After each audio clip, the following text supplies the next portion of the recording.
Hey, week 6, man, we got the game of the year. Nothing else needs to be said. Let's talk about it. We doing everything they talk about. You know I'm everything a boss about. Not putting work and gotta toss them out. I'm really biting, they just barking out. I'm really riding, they just parking now. His street, what to talk about. See the big H when I'm walking out. Hello everyone, welcome to another episode of Base Coverage presented to you by Knoah Teamwear. I'm your host, Jamal Clay. And before we start this, I want to give a quick shout out to my guy, AJ Wentland, for the Landshark shirt. Again, you could get yours via the link below. Use this discount, Landshark, get you 10% off. And get some gear over at our partners over at Knoah. So, hey, we made it to week 6. This is the halfway point of the season, right?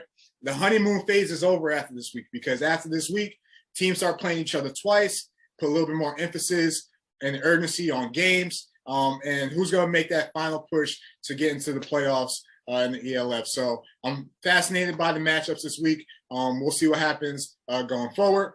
Today, our special guest, Mr. Xavier Edwards, defensive back for the Vienna Vikings, return specialist. He's going to come by, chop it up, talk some ball, and talk about his matchup versus the Dragons. And we have our celebrity guest picker, quarterback Aaron Ellis, played for Stuttgart last year. We're going to be going head-to-head this week. But before we dive into that, here's a quick word from our partners over at Knoah Teamwear.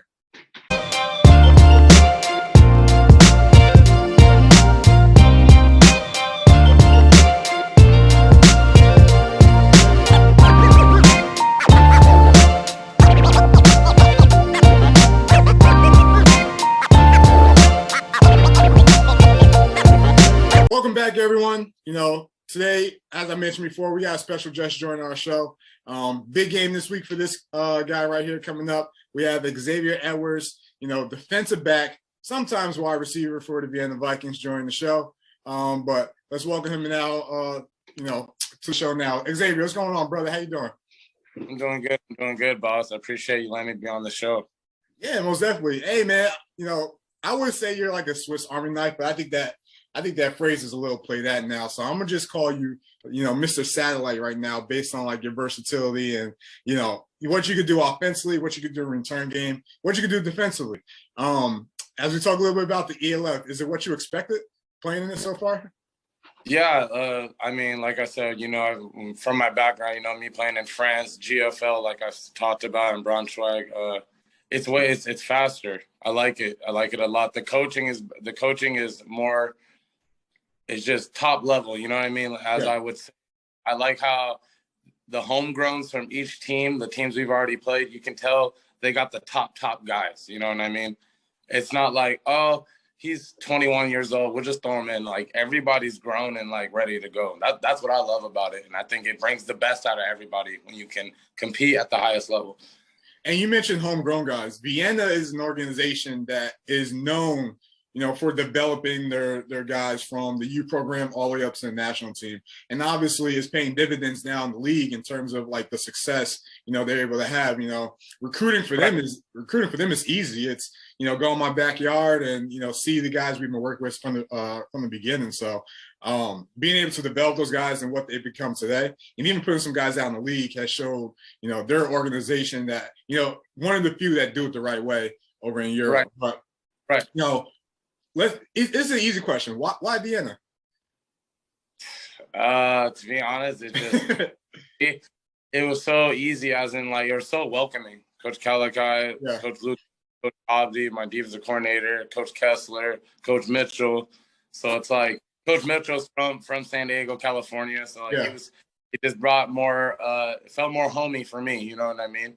Yeah. Like it's obviously it's a winning culture. That's what that's what I want to be a part of. Yeah. And I being here kind of like for the long haul, you know what I mean? I want to create a little something here. But I think, with the season and how you brought up their youth program, I didn't know how deep it was. I mean, I'm seeing these kids. The kids are 9 years old, 10 years old, know how to play football. Like, so by the time, like you said, by the time they're 20, 21 years old, they're ready to go. So all the homegrown dudes, it's so funny. Their communication is so well. It's so on beat. You know what I mean? We know how to we just know how to communicate. That's the biggest part on defense. Because if you don't communicate well, those are when you have blown coverages and stuff like that. You're watching a guy walk into the end zone. Right. So it's a big family. So that's why I truly picked Vienna, like right away. You know what I mean? So and I was, yep. And the thing with the Vikings, when we talk about building their homegrown, is that like that chemistry is there. It's not like they got to reestablish and rebuild the chemistry year in, year out with signing different over a decade together. Like like they know, like, all right, if I know he's setting the edge, all right, I know I can take my shot here or whatever the case is. And I feel like for us imports, when you're saying that, it's just me. Now I'm just here to join the wave. That's all I'm here. Yeah, get in where you fit in. Yeah, I'm just here to, whatever they need me to do now, I'm just here to add on to it now. You know what I mean? That's how I tell them, because they'll be like, hey, X, like, you're doing this. I'm like, hey, it's not about me. It's not at all. Yeah. It's about us, like, period.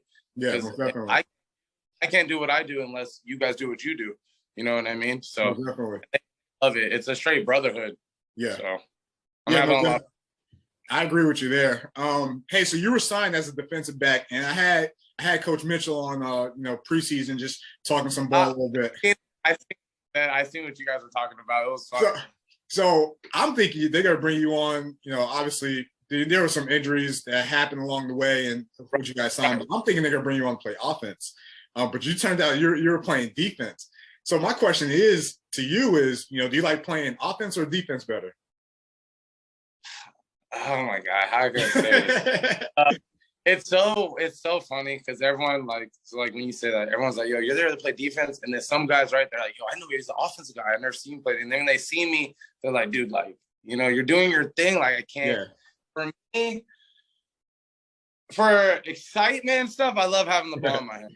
Like, I love just all eyes on you type of thing. Make a guy miss, but like defensively, I just I like the brotherhood of the defense. Like, I do like defense a lot. My bad. No, you're good. My bad. No, someone's ending that. But no, I like defense a lot just because I said the brotherhood part, really having to count on each other. But so excitement-wise, yeah, of course. That's why I like doing punt returns. I like that stuff. You know what I mean? I like running the ball and stuff, but I do love defense. I mean, I love both. So bad.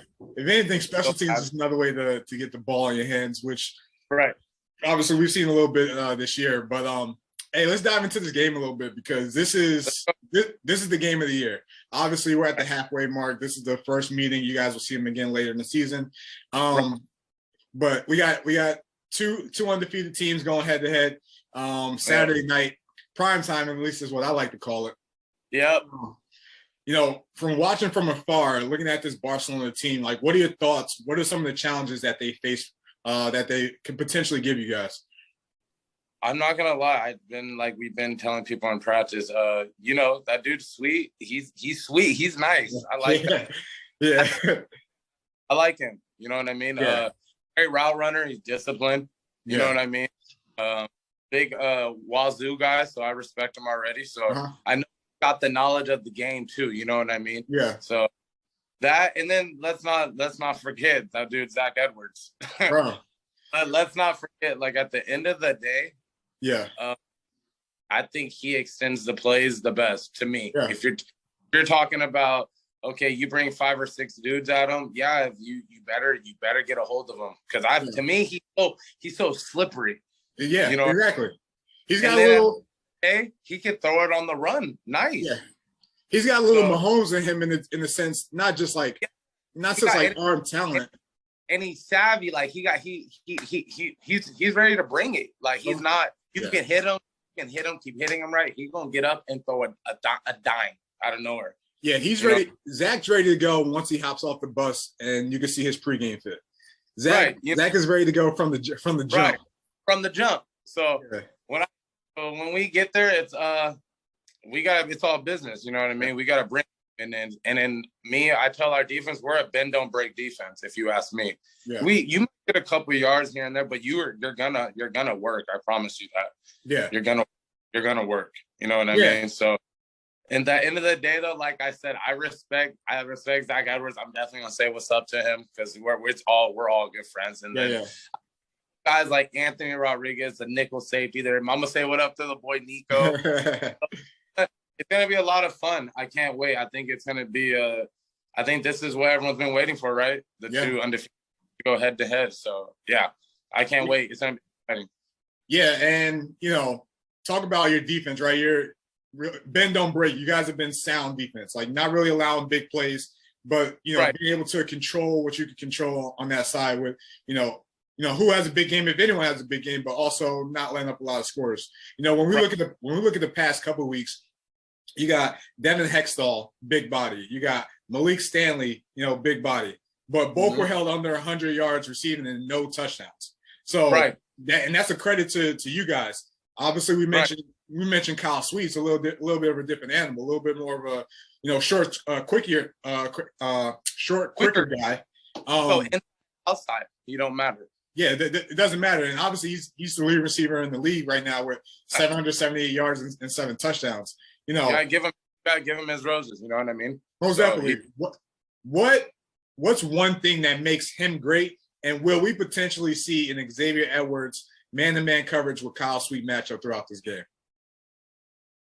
So to answer, it's gonna be me and Sweet the whole game, probably a lot. I'm not even gonna lie to you guys. Like, it's gonna be me and him. Like, just because against me and Stanley, it was against me and him a lot. The whole give the people what they want, man. Give the people what they want. I know people want it where it's going to be me and him one-on-one, and the player's going to have to make the play. And I can't wait. It's going to be exciting and everything. And like I said, I respect my opponent at all times, but that I'm not going to shy away and tell you, like, he's going to do his thing. No, like, I'm going to give him everything I got every play. You know what I mean? So it's going to go down, and I can't wait for the competition. But I think that's what people want. Everyone's been texting me, telling like, "Hey, you're gonna sometimes be on the aisle." I'm gonna be like, "I ain't gonna lie to you guys. It's gonna be a lot of the time. It's gonna be me and him." Hey, when you guys solidified your win last week, and you retweeted this, that was the one tweet I picked out. Like, next week's matchup, Xavier Edwards versus Kyle Sweet, is something that everyone's gonna have to keep an eye on. It's the biggest game of the year. It's a matchup between two high competitive guys, two athletic guys. And we're gonna see what happens, and it's gonna be great to watch. Before we end it, I want you to finish this sentence right now. So, the Vienna Vikings win this game if what? My bad. No, you're good. Can you hear me? No. Say it one more time. One more time. So before we wrap this thing up, I want you to finish this sentence for me. Okay. The Vienna Vikings win this game if what? We make it tough on Zach Edwards. Yeah. We make it tough on him, and I do my part on Sweet. We win the game. Hey, it's gonna be a fun one, man. I mean, not only the game, but like the playmakers in this game, the arm talent in this game, the defenses in this game. It's gonna be a great game to watch. I'm excited to watch you guys on the field. I'm gonna get my popcorn ready and chill here in the States. As I'm gonna be breaking this game down.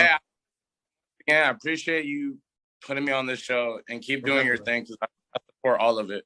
Most definitely, bro. I appreciate it. Hey, that's my man Xavier Edwards, Mr. Satellite. Sometimes defensive back, sometimes receiver, but we're gonna see him on the defensive side and on special teams more often in this game tomorrow night versus the Barcelona Dragons. Xavier, I appreciate you, brother. This won't be the last time we chop it up, and we'll talk soon, man.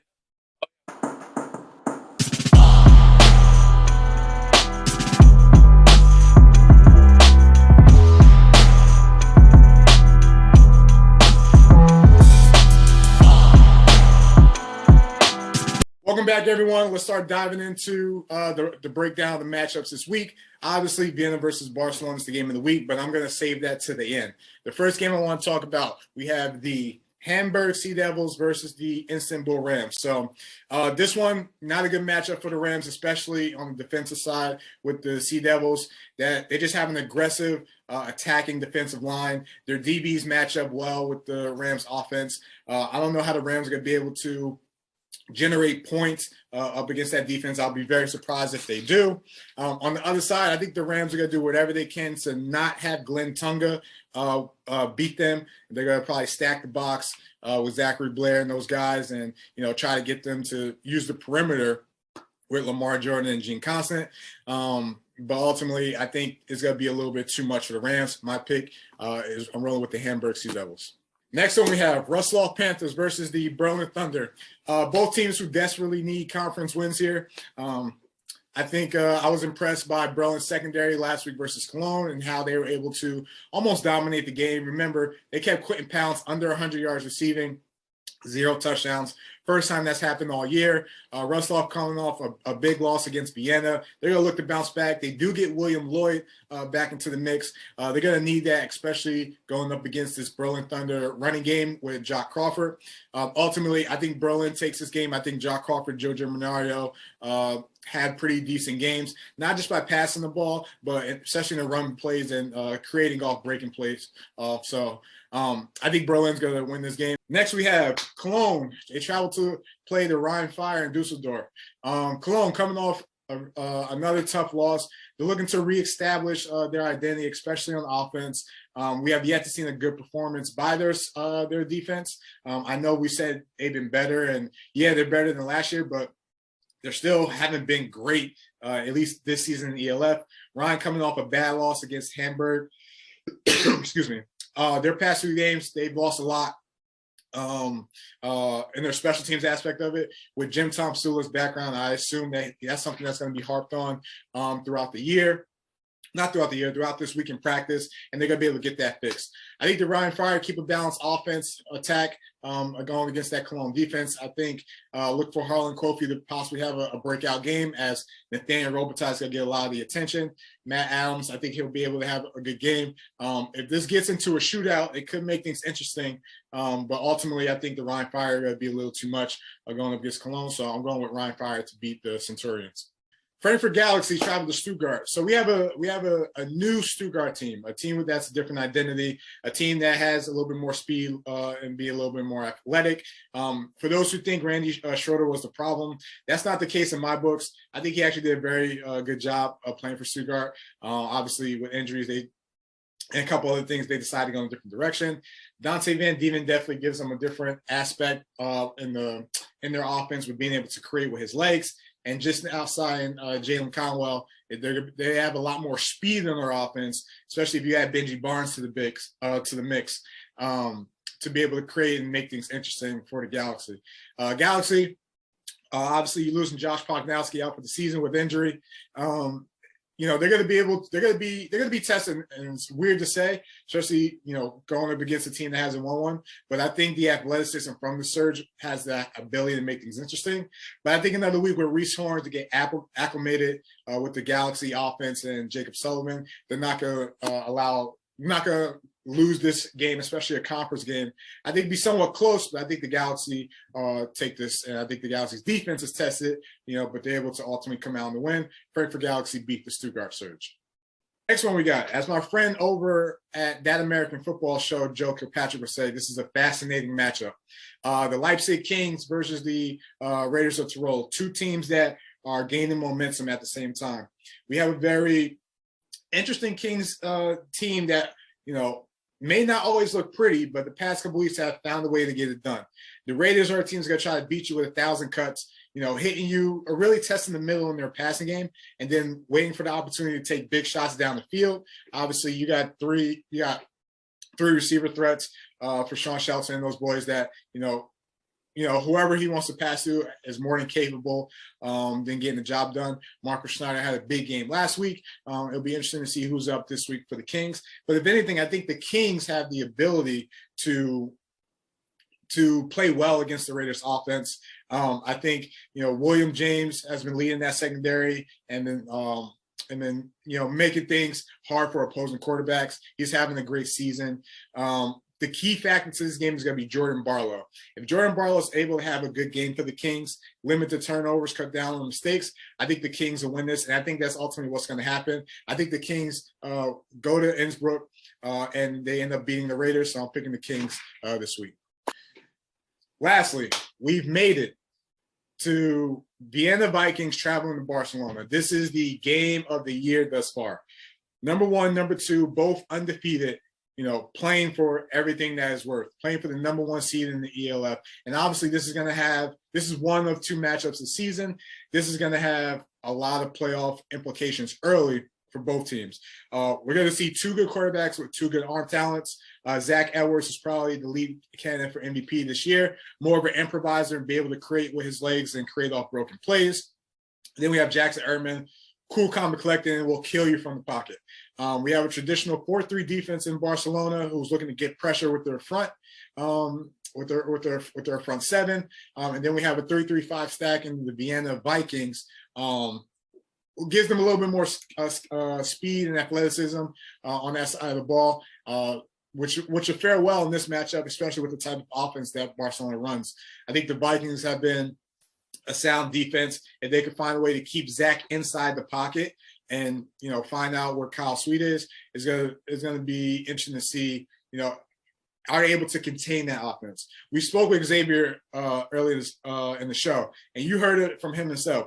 We're going to see Xavier Edwards on Kyle Sweet, and that's the matchup to watch because Kyle Sweet is Zach Edwards' #1 guy.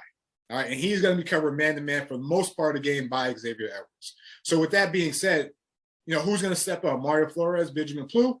We're going to have to find out. But if anything, the Vikings have the guys to match up with, you know, that team as well. So I'm interested to see, you know, what's gonna happen. On the other side, is Barcelona going to be able to make Jackson uncomfortable in the pocket? Because if they could do that and get a couple sacks, I think it could get pretty interesting.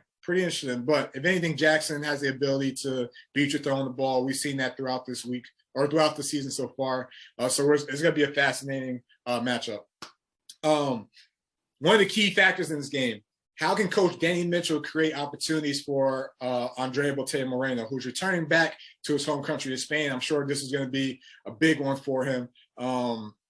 So any way they can create matches with him, whether it's on a linebacker or on a safety, that's going to be a key component for the Vikings offensively. And Antoine Weigman, you know, if they're able to tote the rock and, you know, make things a little bit more balanced and give the Dragons more to watch, this game could go either way, but it's going to be a fabulous game. My pick for this game, I'm going to roll with the Vienna Vikings. I think, you know, a sound defense and the ability to go score for score with score for score with Barcelona is going to be key.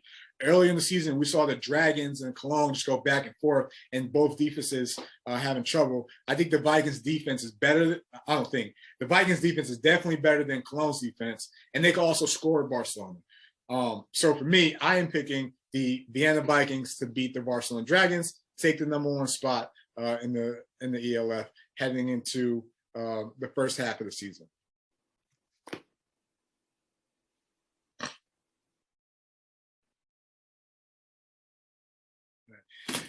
All right, let's get into some picks. All right, and remember, you know, in order to win some free gear by our guys at Knoah, Athletes Forum has to either win or tie against our guest picker this week. And who we have this week, we have Aaron Ellis, former quarterback of the Stuttgart Surge. His picks, as you can see, he has the Sea Devils winning against the Rams. He has the Vikings beating Barcelona, Berlin beating Rostov, Frankfurt beating the Surge, Ryan Fire beating Cologne. And the only game we differ is the Kings Raiders. So that's for us. That's the game that's going to make the difference because we're pretty lockstep all the way through. So we'll see what happens. Again, to enter the contest to win, all you got to do is follow Knoah on Instagram, Knoah Teamwear, follow Athletes Forum on Instagram. And again, if we win, there's no tying this week because there's only one game to match. So if we win, you will get some free gear from our partners over at Knoah Teamwear. So thanks for tuning in, everybody. It's going to be this week is the halfway mark. And what better way to have it than to have not only multiple good games, but that game on Saturday night, tomorrow night, with the Vienna Vikings going to Barcelona. It's going to be something to watch. Tune in, you know, drop a comment, subscribe to the channel, and let's talk about it. All right? This won't be the last time we chop it up with y'all. All right? Hard work, they don't know about it. Hard work, they don't know about it. Hard work, they don't know about it. Who